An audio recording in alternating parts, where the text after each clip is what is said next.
As lakh of students across the country get ready to sit for the NEET examination this Sunday, which is just day after, which is 13th September, let's take you through the latest updates on what exactly is going on. The government has modified the SOP for holding exams during the pandemic. The provision that permitted symptomatic candidates to take the test in an isolated room has now been scrapped.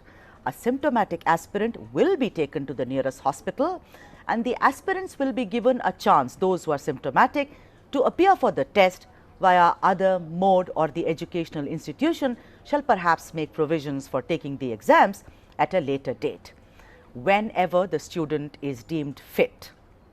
If any examination functionary or examinee fails to meet the self-declaration criteria, they shall not be allowed entry. That is a very, very important information coming in. In another significant development, the West Bengal government has decided to cancel the state lockdown tomorrow in view of holding the NEET exam on Sunday. The Kolkata Metro would also be running special services on the exam day for students. You may recall that Mamata Banerjee was one of those who was at the forefront of petitioning, or rather sending a plea to Prime Minister Modi to cancel the NEET exams, along with Sonia Gandhi and other non-BJP ruled states. However, she's made special provisions for students to go sit for the exams on Sunday. Also, to further facilitate travel, Indian Railway is also running 23 special trains for NEET students.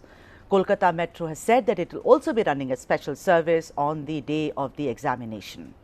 That is how the SOP we told you what exactly the West Bengal government is doing. But there is also some tragic news that came in yesterday. And I've always said that Tamil Nadu has always had a tug of war with holding the NEET examination. This is not something new. This is really not because there is a pandemic unfolding all over India.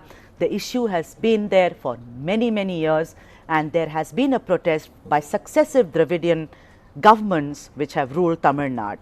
Yesterday a 19-year-old aspirant from Tamil Nadu died by suicide after being unable to prepare for the upcoming exams. This incident comes after yet another NEET aspirant from Tamil Nadu had committed suicide after being unable to get her admit cards. You may remember the case of Anita, which had become a big issue.